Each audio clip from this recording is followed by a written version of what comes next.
让我们一起来领受上帝的话，记载在新约圣经路加福音第6章46到49节，和合本圣经在第87页。另一处圣经在新约圣经哥林多前书第3章8到11节，和合本圣经在第231页。其他版本请看荧幕。路加福音第6章46到49节。你们为什么称呼我主啊，主啊，却不遵我的话行呢？凡到我这里来，听见我的话就去行的，我要告诉你们，他像什么人？他像一个人盖房子，深深的挖地，把根基安在磐石上。到发大水的时候，水冲那房子，房子总不能摇动，因为根基立在磐石上。唯有听见不去行的，就像一个人在土地上盖房子，没有根基，水一冲，随即倒塌了，并且那房子坏。栽种的和浇灌的都是一样。我的恩好像一个聪明的工头，立好了根基，有别人在上面建造，只是个人要谨慎，怎样在上面建造，因为那已经立好的根基就是耶稣基督，此外没有人。慈悲爱我们的天父，我们谢谢你，因为你常常知道我们一切的需要，你是供应者。求你让我们有一个可听的耳，有一颗受教的心，也保守我们从你的话语得着亮光和力量。感谢祷告，奉耶稣基督的名，阿们。弟兄姐妹，大家平安。有一间很大的公司，他要找一个执行长。公司找到剩最后2个人的时候，其实这2个人的条件都非常的优秀，难以取舍。但是最后公司选择了其中1位，而决定录取的原因，是因为公司要找到的是一个知道怎么样处理失败，并且能够从失败中重新站立起来的人。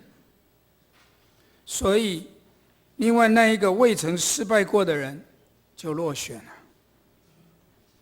亲爱的弟兄姐妹，人生最大的考验是在你面对危机，面对绝望的环境，或者是你感觉你根本就看不到明天，那你的判断和你的选择到底是什么呢？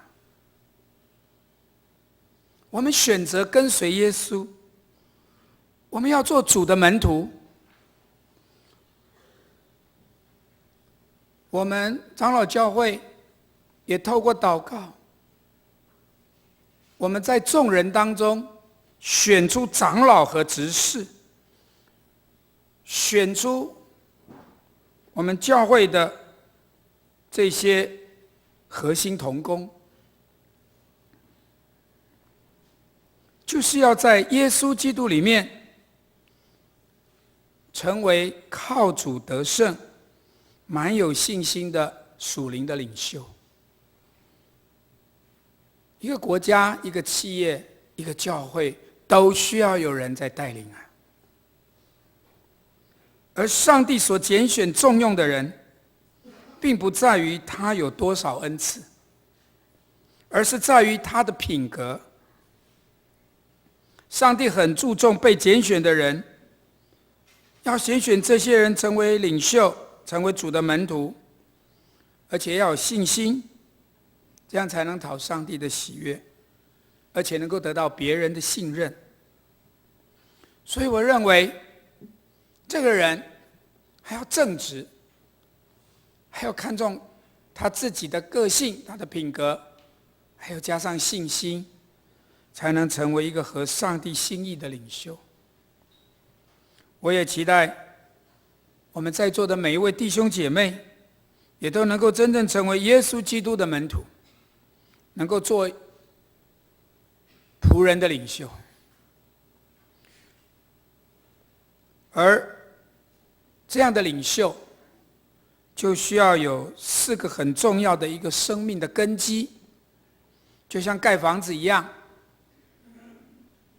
还要有很坚固的根基，而这4个根基就像房子的4根柱子一样，就是要真实啊，你要透明啊，而且你愿意有受教跟温柔的。如果具备这4个根基，今天我们所读的经文，路加福音6章46节到48节说：你们为什么称呼我主啊主啊，却不遵守我的话去行呢？凡到我这里来听见我的话就去行的，我要告诉你们，他像什么人？他像一个人在盖房子，深深的挖地，把根基安在磐石上。跟旁边说，把根基安在磐石上。到了发大水的时候，洪水泛滥的时候，大水一冲来，冲到房子，房子总不动摇，因为根基在磐石上啊。换句话说，我们没有一个人是不会遇到外在环境或者是各种因素、天灾人祸的冲击吧。但是在这里告诉我们，因为根基立在磐石上，就不会摇动。唯有听见，各位，如果我们听了而不去行的，就像一个人在土地上盖房子，没有根基。所以根基是什么？听了神的话还要去行，那是根基呀。没有根基，水一冲，随即就倒塌了，而且那个房子坏得很大，受损冲击是很厉害的。所以我分享这4个根基，一个属灵领袖他生命的根基，第一个根基是真实的，一起说真实的。我们在日常生活当中要把真理活出来，而且我们需要行在真理的光中。我们是主的门徒，如果你对真理不清不楚，那么我们就会成为一个糊里糊涂的人。当我们的生活是在真理当中，我们就能够正确的回答什么是真理。我觉得做领袖，第一个根基就是真实的，真实就是有真理的特质。所以第一个我要讲是，真理就是没有任何隐藏。上帝从来没有欺骗人，因为在他也永远不会这样做。他是真理之父，魔鬼撒旦是谎言之父，他是真实的。上帝不但他看见人所行的一切，上帝还看透人心，他也晓得人内心的秘密。就算人不告诉上帝，也没有办法隐瞒上帝。不论人自欺人的手段有多高明，人都无法欺骗上帝。亚当跟夏娃隐藏在园子里的树林中，为了躲避上帝的面。扫罗违背上帝的命令，私自留下了亚玛力人上好的牛羊，没有灭绝，而且要来供自己享用，但是却欺骗撒母耳是为了用来献给耶和华上帝的。使徒行传5章记载，亚拿尼亚和他的妻子撒非拉，他们在教会中说假话，他们只拿出一部分来变卖田产的钱来奉献，却欺骗说他们是拿全部来奉献。彼得指责他们欺哄圣灵，就是欺骗上帝，也是欺骗人。有些人隐藏事实，违背真理，这样的行为是不公义的，更是不讨上帝喜悦的。弟兄姐妹，心中所充满的就会从口里说出来，口中所说的话就会告诉别人你心中在想什么。对基督徒来说，这是非常重要的，因为别人会听其言，观其行。话语是带着能力的，当我们所讲的是真理，那就会带来造就生命的力量。如果我们说的是谎言，那么也就会毁坏了我们纯正的信仰。如果我们缺少了敬畏上帝的心，我们就失去了智慧，我们就很容易落入了撒旦的诱惑和试探里面。奥古斯丁曾经这样说：所有的罪都是一种谎言。上帝的真理告诉我们要爱人，所以凡恨恶人的，就是违反上帝爱的真理。属上帝的人持守真理，行事诚实，是为上帝所喜悦的。所以上帝要我们做一个真实的人，所以我们要有一个决心，因为我们不要只在乎人怎么看，弟兄姐妹，我们要在乎上帝怎么看。我觉得很多人就是一直看别人的脸，不知道他怎么看我，常常很怕人，但是都没有在乎上帝怎么看我们。第二点，真理就是圣洁不受污染。一起说，圣洁不受污染。领袖是什么？就是走在前面带领的人。领袖就是领子跟袖子，对吗？领袖这个领子跟袖子是最容易弄脏的，也会影响观瞻的。我们看到但以理，他被俘虏到巴比伦之后，尼布甲尼撒王给他们吃最好的食物，但是因为那些食物不洁净、不圣洁，但以理选择不吃。我们要过圣洁的生活，就不要受世俗的污染。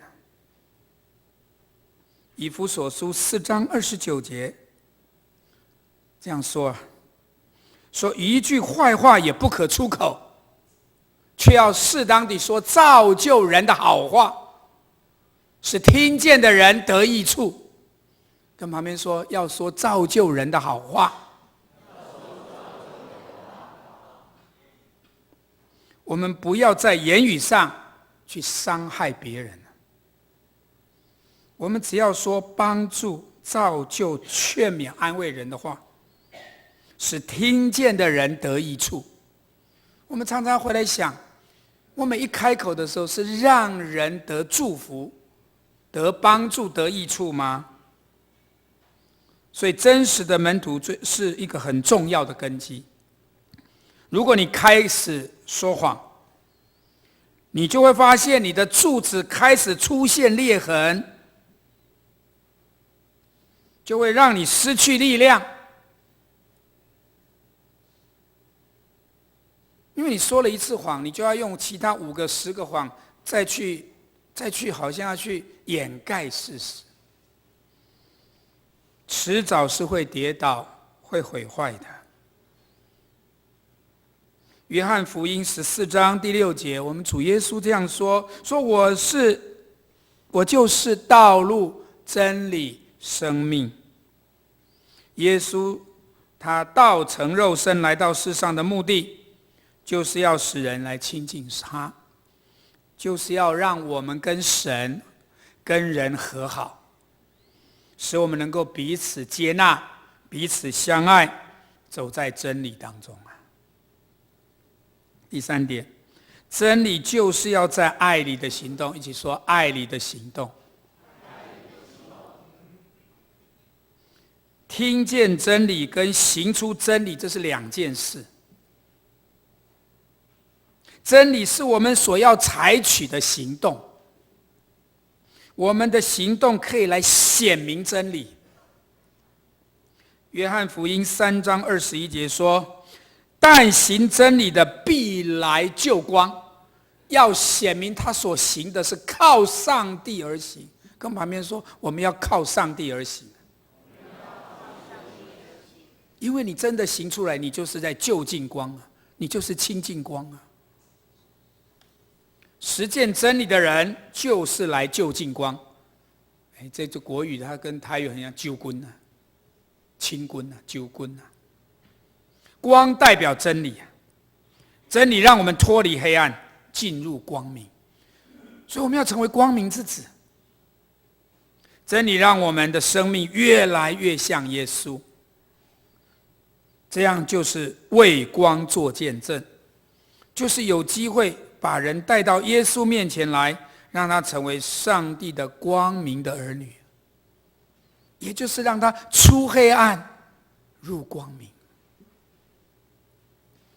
所以我们不要只是说爱的真理，说爱的真谛，我们还要用行为来证明出来我们所信任的、所相信的真理。因为真理要你去帮助人，把爱行出来，所以你要谨慎，不要常常去说闲话，去批评论断。当你说真理的时候，你就是耶稣基督的见证人。腓立比书4章8节这样说了，他说：凡是真实的、可敬的、公义的、清洁的、可爱的、有美名的，若是有什么德行，若有什么称赞，这些事你们都要思念。弟兄姐妹要常常想这些事情，你们都要思念，要思考，要常常谨记在心。我觉得这8点，我有特别把这个真实、可敬、公义、清洁、可爱、有美名、德性、称赞，这8样，这是来检验你的思想是不是出于上帝的，还是出于你自己？是不是能够让上帝的真理充满在我们的心思意念里面，让它成为我们的习惯？然后我们常常在生活中就是会思想真理，而且更行出真理。这是第一个根基。再说一次，我们的第一个根基是什么？还记得吗？一起说：真实的。这就是真理的特质。第二个根基，一起说：透明的。你不觉得吗？每一个人，包括领袖在内，都有盲点。什么是盲点？就是你自己都看不见，可是别人已经看得清清楚楚啦。你旁边人都知道了，就是你不知道啦。所以领袖的第二个根基应该是透明的。你怎么样能够活出透明的特质呢？腓立比书2章14到15节，就是我们要谈到生活必须圣洁无可指责。一起说：圣洁无可指责。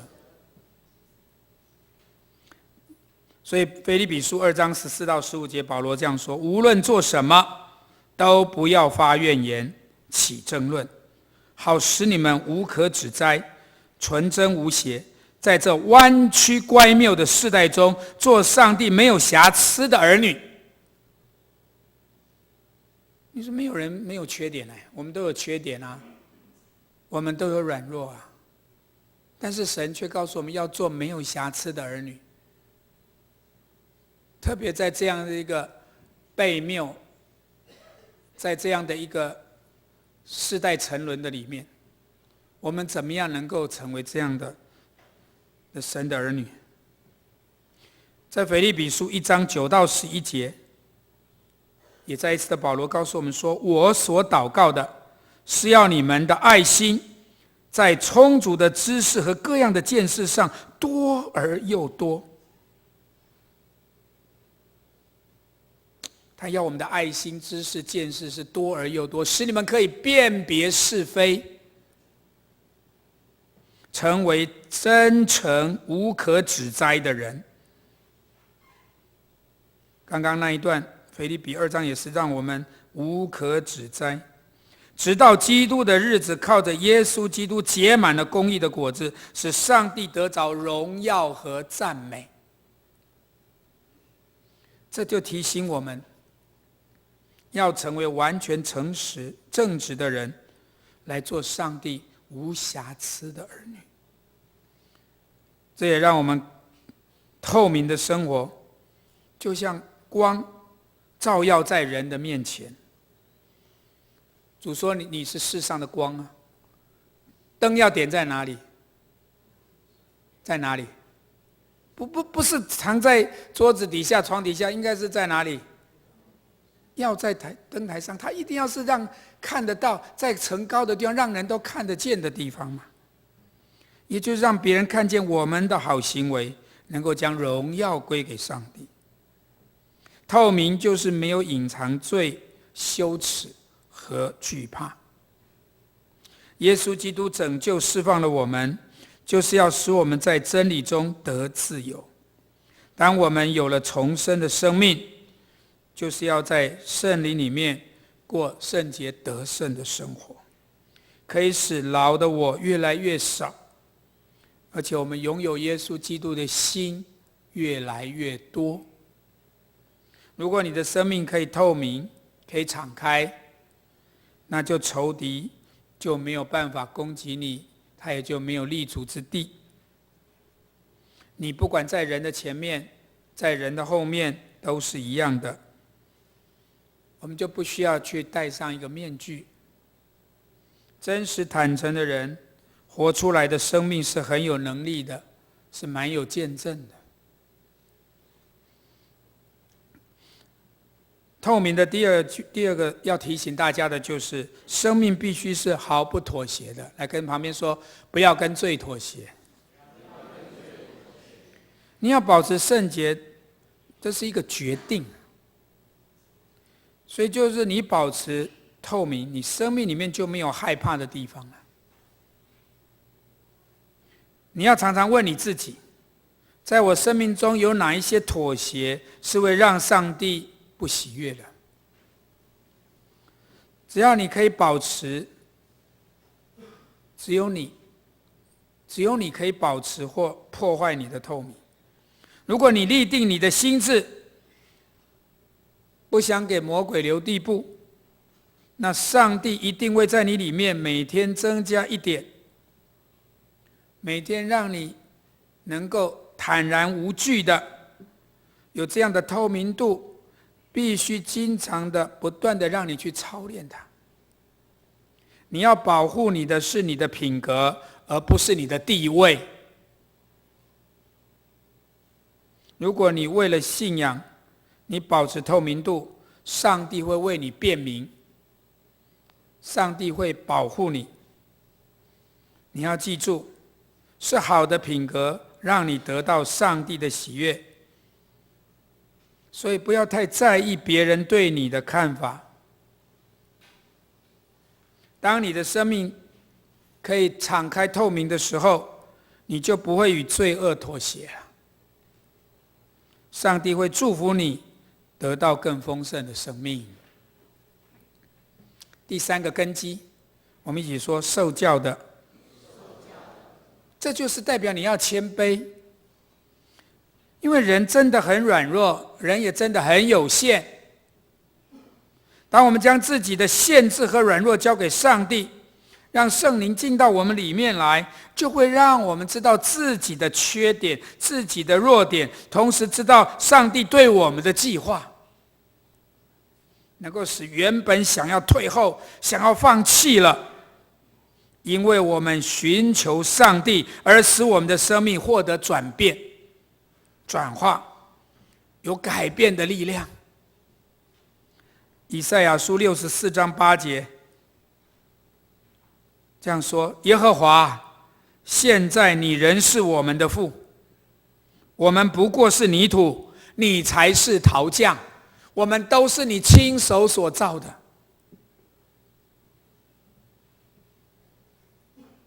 箴言12章第1节，喜爱管教的，就是喜爱知识啊。所以弟兄姐妹，当你决定委身要服侍，而且我要问的就是你能够持续多久啊？很多人已经进入侍奉，他已经跟说主啊，我在这里，请差遣我。可是走没2步，看到一件事情不合他的意，一想到一件事情啊，这个人这样啊，我就放弃了，我就退后了，我就不做了。到底你是为人做还是为上帝做啊？不要受到有罪有限的人的影响啊！我们服事是一生之久哎。所以在这里，哪些事情会拦阻你有一个受教的心、谦卑跟随的灵呢？骄傲自高的态度会使你远离上帝，会误导你靠自己的力量去做，你就没有办法接受指正，甚至你还会去拦阻了圣灵的工作。骄傲也会使你无法成为受教的人，原来是个很大的障碍。箴言16章18节，在灭亡以先必有骄傲，在跌倒以前心中高傲。所以领袖的第3个根基是受教。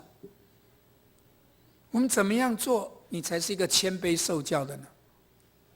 所以第一个，敬畏上帝从谦卑受教开始。你说谦卑受教开始，真的不要让世界的错误的价值观把你误导到世界的模式里面。上帝要我们知道他的旨意，他渴望我们跟他同行。神正在找一个谦卑顺服的人。谦卑受教的人就能够领受圣灵的恩膏，但是骄傲的人不肯领受，也不愿意接受。所以敬畏上帝要从谦卑受教开始。就像撒母耳，主上帝在呼叫他的名字，他就要很谦卑的说，我在这里仆人静听。你愿意让上帝触摸你，释放你，他就会指教你，引导你，让你得到属天的智慧，属灵的能力。受教的第2点我要说的是，有属灵的眼光服事会更有果效。跟旁边说，要有属灵的眼光。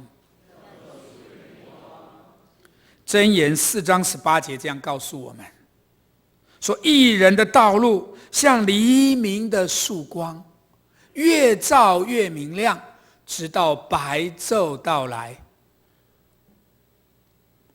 当你有属灵的眼光，你爱耶稣就会更多，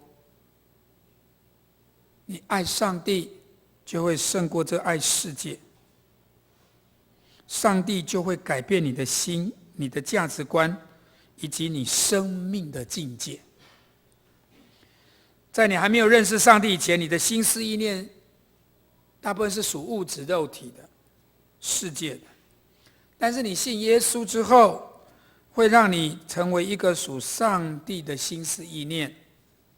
所以受教是什么？受教就是你要向自己死，向主来活。来跟旁边说，向自己死，向主来活。对，所以让我们对上帝存谦卑祷告的心，你就会随时去尽你最大的努力，你会100%的去爱上帝，这样就能够成为合乎上帝所要使用的器皿。你的眼光会不再一样，你的服事会更有果效。最后一个根基，跟旁边说温柔了。温柔的。所以领袖的第4个根基，这个温柔是什么？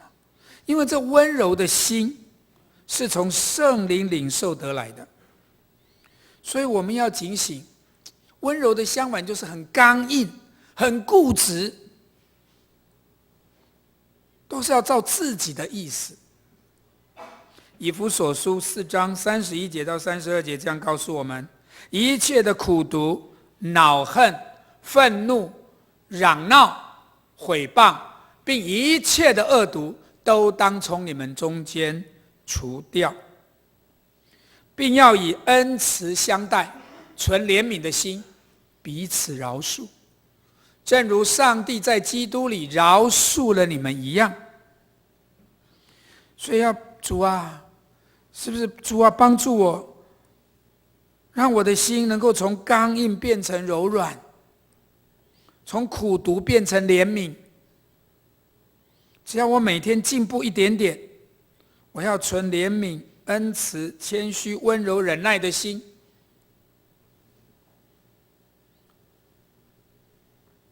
温柔的心就是不占别人的便宜。你要寻找让别人受到益处、受到祝福的机会。所以我觉得每一个人，包括领袖在内，你之所以成为领袖，其实你就是要透过帮助别人的成长，帮助别人去成功，来让你自己更成长也更成功啊，应该是这样子，让别人的生命更美好，这样你就可以去改变别人的生命，也能够去影响别人的生命。所以用上帝的眼光看别人，你会看出他是多么美好，他是多么宝贵，他是多么重要啊！你用温柔的方式去回应别人对你的批评或论断，你要尽一切可能去平息风浪，去止息纷争，给出你的陪伴、倾听和爱。温柔是坚固的高台和避难所，它使我们在恐惧的环境中仍然能够享受平安和喜乐。主是我们的大牧者，他用生命来保护我们。所以马太福音5章5节，主耶稣说：温柔的人有福了，因为他们必承受地土。你知道吗？温柔和怜悯的背后是有上帝奇妙的爱。所以要说，我们要成为一个长老执事、核心同工，你要成为属灵的领袖，你就必须要建立这4个根基。